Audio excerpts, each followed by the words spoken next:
Good morning, students. Today we will start the next chapter, that is the thinkers, beliefs and the buildings. So you can see that the heading of the chapter is thinkers, beliefs and the buildings. So again we have taken up the same period, that is 600 BCE to 600 CE, and here we will discuss that who were the famous thinkers who was born during this period and what kind of belief was prevailing. It is about the religious belief, and there were many buildings related to these religions.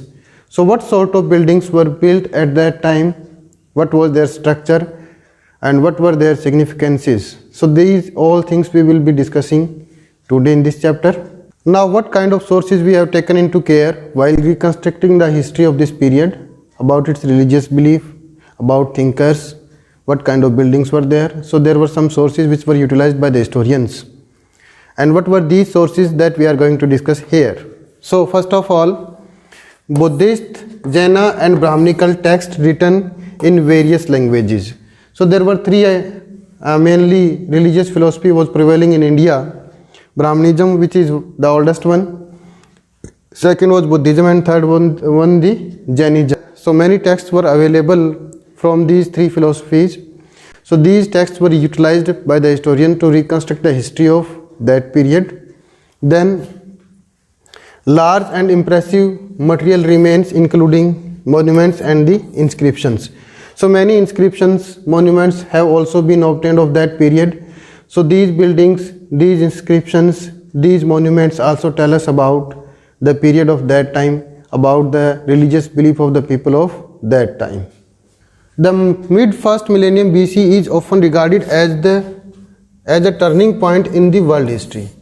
So why mid-first millennium BCE? Mid-first millennium BCE means around 600 BCE. This was considered as the period of a lot of changes in the world. This is a period of great change in the world, and it is an important landmark in the history of the world as well as India. So why? There are some reasons. This period saw emergence of the thinkers such as Zarathustra. Zarathustra was a famous thinker of Iran, and he initiated a new religious belief in Iran, and that is known as the Zoroastrianism, which was the old religion of Iran. Kongzi, that was in China. Socrates, Plato and Aristotle. You must have heard the name of these three philosophers. So they were also born during that period, 600 BC to 600 CE. These three belongs to the Greece, that was a European country. That is a European country. And Mahavira and Gautam Buddha. These were the two main religious thinkers who was born in India. Gautam Buddha, who initiated Buddhism in India. Mahavir Jaina, he started the Jainism in India. They tried to understand the mystery of existence and the relationship between the human being and the cosmic order. So, who is the human being? Why he is given the birth on this planet?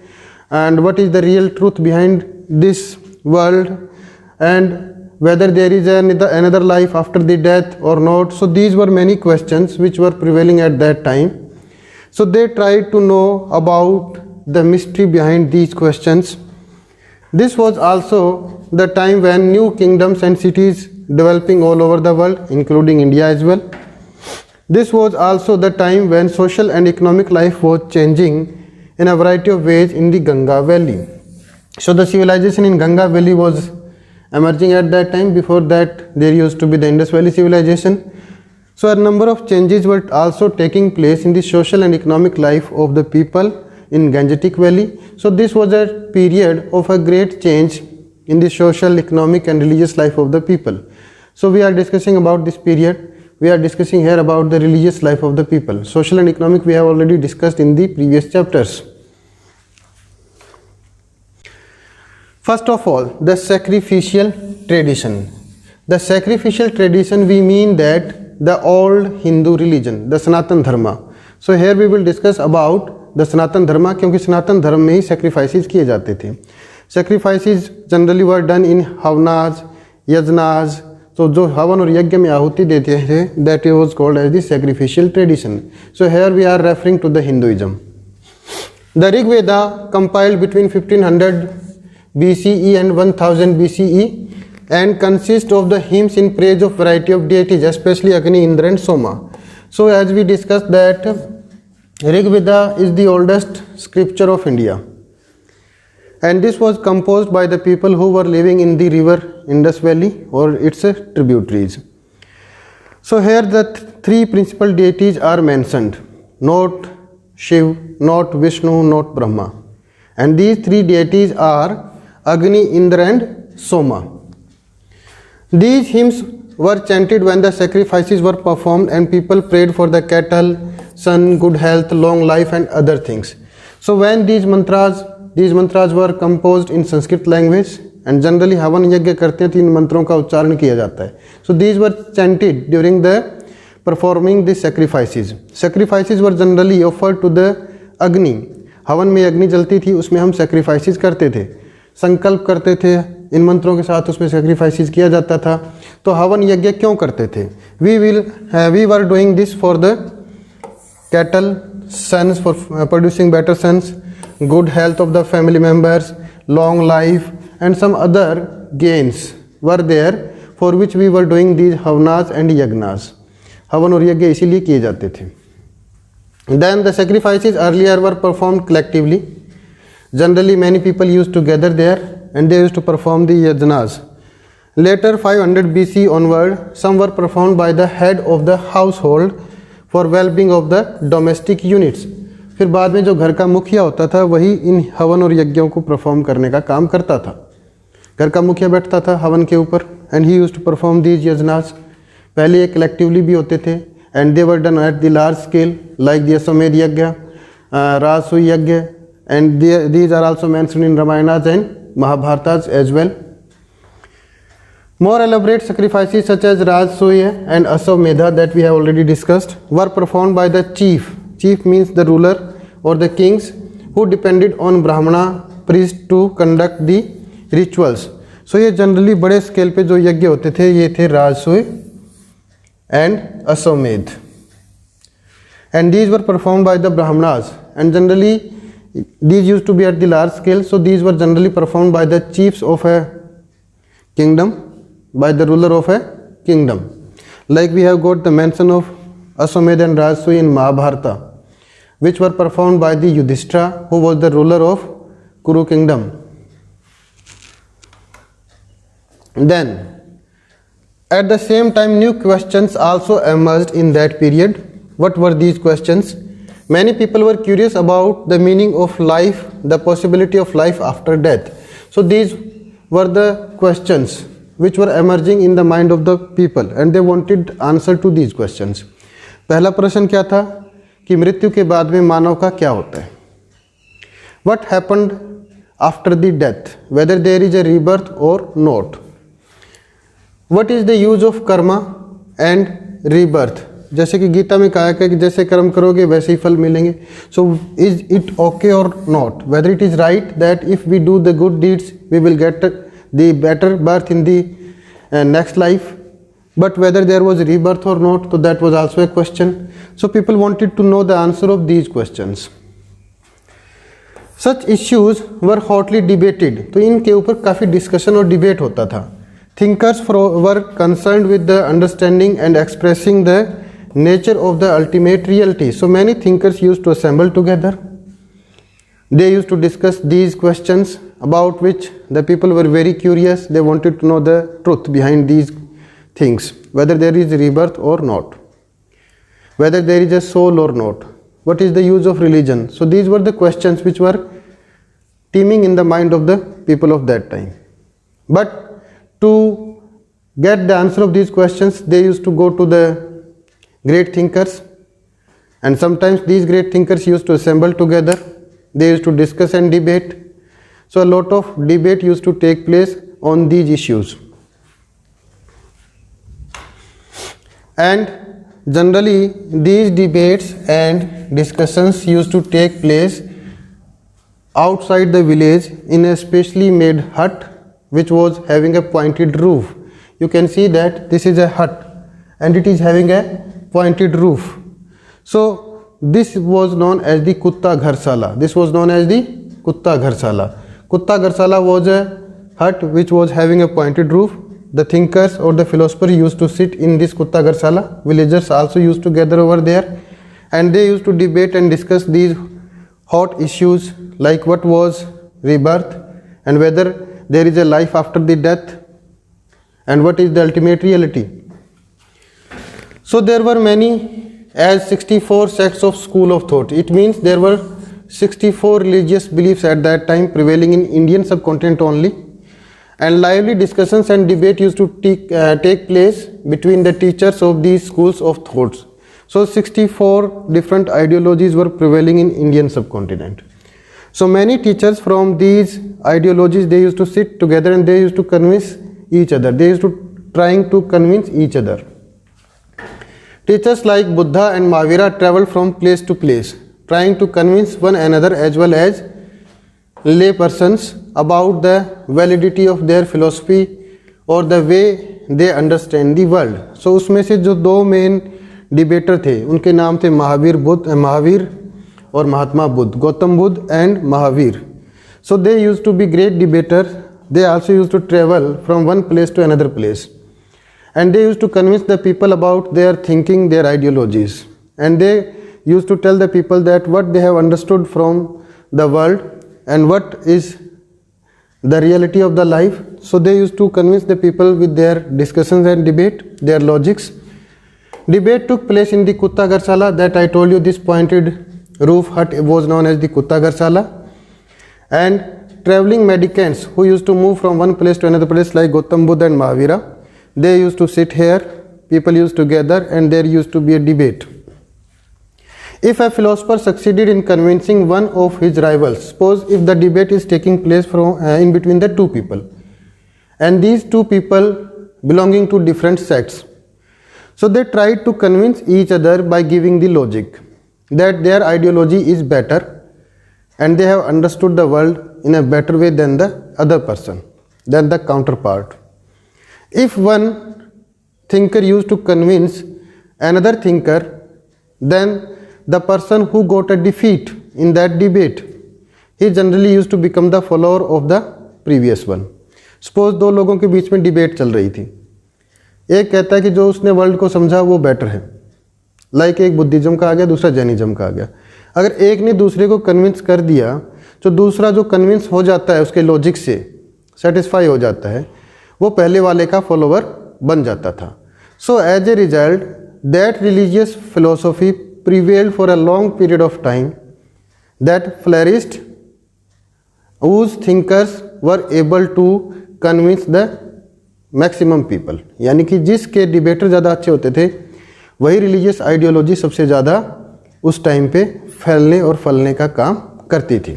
और इसीलिए महात्मा बुद्ध और महावीर जैन दोनों great philosopher थे, great debater थे. इसीलिए महावीर जैन की जो sect था वो भी काफ़ी फैला, और महात्मा बुद्ध का जो सेक्ट था बुद्धिज्म वो भी काफ़ी ज़्यादा फैला और आज भी दुनिया में फैला हुआ है. Many of these teachers including Mahavira and Buddha question the authority of the Vedas. Mainly these two thinkers question the authority of the Vedas. Veda belongs to the old Hindu religion like Rigveda, Yajurveda, Samaveda. ये सनातन धर्म से रिलेटेड है. So these two thinkers tried to question whatever was written in the Vedas. According to them whatever has been written in Veda, that cannot be 100% true. So they used to oppose the ideas which were there in the Vedas. Here there is a comparison of two main sects which was prevailing at that time, and these two are totally different from each other. One is fatalist, another is materialist. Fatalist were those people who used to believe in the fate, जो कि fate में believe करते थे. According to them, everything is predetermined in the world, and whatever is happening to us, that is written in our fate. यानी कि जो भी हो रहा है वो हमारी किस्मत के हिसाब से हो रहा है, हमारे भाग्य में जो लिखा है वही होगा, and it cannot be altered in any way. So that was the thinking of fatalist. Who were the materialist? Materialists were those people that everything is not predetermined. It is due to the efforts of human being that everything is prone to change. So that was the thinking of materialist. Materialist जो है भौतिकवादी जीवन में believe करते थे. Fatalist सिर्फ किस्मत में बिलीव करते थे। तो दो तरह की थिंकिंग थी, फैटलिस्ट और आजीविका सेक्ट। तो mainly fatalist were the people of the आजीविका sect and it was also a sect out of the 64 sect, and one place related to the Ajivika sect is still there, that is the Barbara cave in Bihar, which was constructed by Ashoka. Those who believe that everything is predetermined, but materialist or the Lokayatas, these were known as the Lokayats. Lokayat means lok means संसार, इस संसार से related thinking रखते थे. Those who believe that everything is not predetermined, it is prone to be changed with the human effort. Fatalist teachers named Makhali Gosala says that the wise and the fool cannot come out of karma, it can neither be lessened nor increased. तो जो fatalist का जो एक thinker था, his name was the Makhali Gosala, and he was also the person who founded a different sect that was called Ajivika sect. Materialist teachers Ajita Keskambilin says that a human being is made up of the four elements. Generally in Hinduism it is given that there are 5 elements, कि 5 तत्वों से शरीर बना है. And these 5 elements are air, water, earth, fire and sky. But here he says that it is made up of the 4 जो कि visible है. And these include like water, so the fluid in the body is known as the part of the water. The skeleton of the human being, that is made up of the earth. The air we breathe, that is the air, because of we alive, so we breathe, so that is a part of air. And the heat which is there in the body, temperature in the body, is known as the fire. So they used to believe in the 4 elements. The 5th element, sky, in Hinduism sky represents the soul, so they did not believe in the soul, so they were known as the materialist. So there were mainly 2 philosophies, broadly divided, fatalist and materialist. Fatalist used to believe in the fate, and materialist used to believe in the materialistic world. Now we will discuss about the Mahavira. So Mahavira was born in 514 BCE and he died in 468 BCE. So this is a most common posture of Mahavira, sitting in the dhyan, in the meditation. Mahavira was preceded by 23 Tirthankars. The Tirthankars are the teachers who guide men and women across the river of existence. So he was the 24th Tirthankar of Jainism. Now what is Tirthankar? Hindi में लिखते हैं तीर्थांकर. तीर्थ plus अंकर means जो तीर्थ जैसा हो. Jainism is a philosophy which believes that human life is like a river. Like a river flows through many terrains, but on the way there are certain places which are considered to be more important from the religious point of view. Like Haridwar. Haridwar को तीर्थ कहा जाता है. गंगा नदी बहती है तो हरिद्वार में आके और पवित्र हो जाती है. Its purity is increase, it is believed. Understand? The same way when human being is alive on this in this world, so human life is also like a river. So during the life we meet some people who are great, and after being associated with these people the piety of our life is increased. हमारे जीवन का जो महत्व है वो बढ़ जाता है. सो जो उन लोगों को इन्होंने क्या नाम दिया? तीर्थ का नाम दिया. And they were known as the Tirthankar. So the 23 Tirthankars were born before the birth of Mahavira. The first Tirthankar in Jainism was the Rishabhdev and he was the last Tirthankar. तो 23 आ चुके थे, 24वां ये था. तो जो लोग थे जैनिज्म से रिलेटेड जो उनसे मिलते थे तो उनके हिसाब से उनकी लाइफ में काफ़ी चेंजेस आ जाते थे. So they were known as the Tirthankar. Birth. His birth took place in Kundalgram, Muzaffarpur district in present day Bihar near Vaishali. So he was also born in Bihar.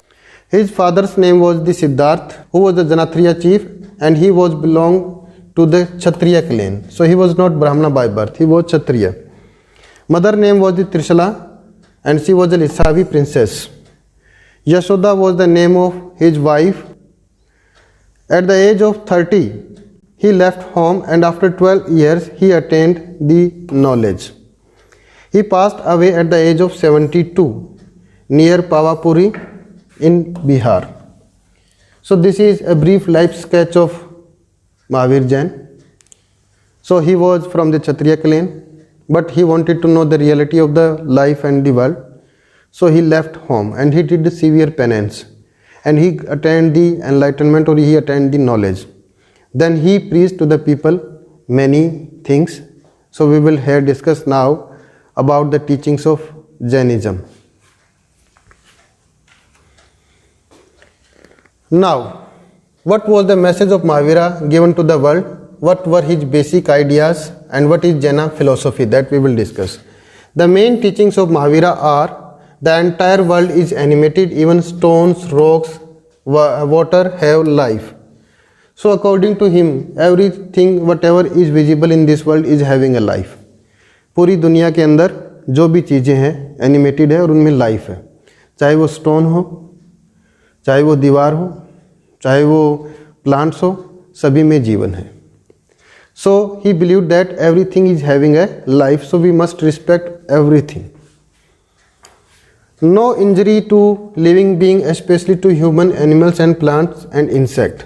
So he used to believe in non-violence. He believed that nothing should be injured, nothing should be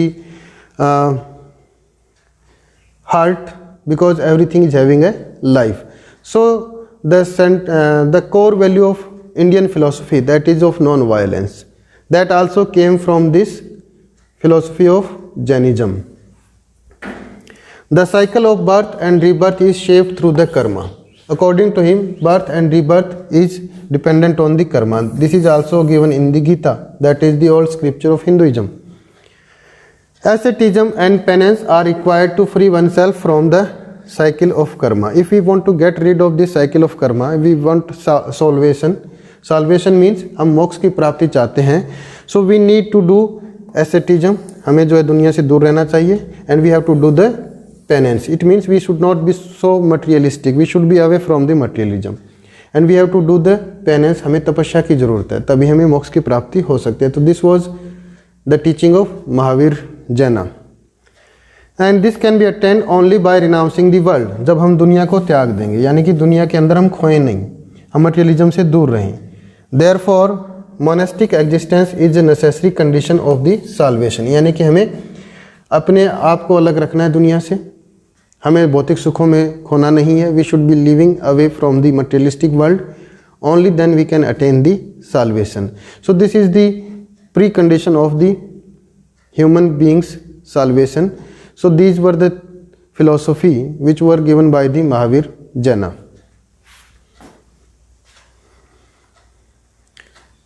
Now, there used to be monks and nuns in the Jainism. You must have seen that there are many monks and nuns in the Jainism.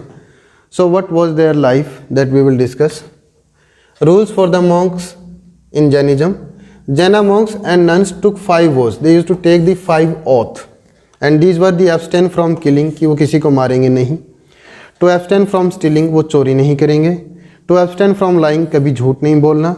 To observe celibacy, वो ब्रह्मचर्य का पालन करेंगे, आजीवन वो कुंवारे रहेंगे, शादी नहीं करेंगे. And to abstain from possessing property, और वो लालच नहीं करेंगे, कभी अपनी प्रॉपर्टी को अकोमुलेट करने का काम नहीं करेंगे. So these are the 5 vows which was supposed to be taken by each Jaina monk and nuns. Then the spread of Jainism, where it was spread. The teaching of Mahavira were recorded by his disciple. These were in the form of stories which could appeal to the ordinary people. So the remaining stories is prevailing in this world, which was related to the Mahavir Jaina. Jaina scholars produced wealth of literature in a variety of languages such as the Prakrit, Sanskrit, Tamil, and preserved in the libraries attached to the temples. So these 3 were the main languages in which Jaina scriptures were recorded and written: Prakrit, Sanskrit and the Tamil. So you can see that Prakrit and Sanskrit used to be the language of North India, and Tamil is the language of South India. So Jaina spread from North India to the South India. So Jainism was a widely spread religion at that time. Gradually, Jainism spread to many parts of India. Many stone sculptures connected with the Jaina traditions have been recovered from several sites. So these are the material remains which we have recovered, which are related to the Jainism.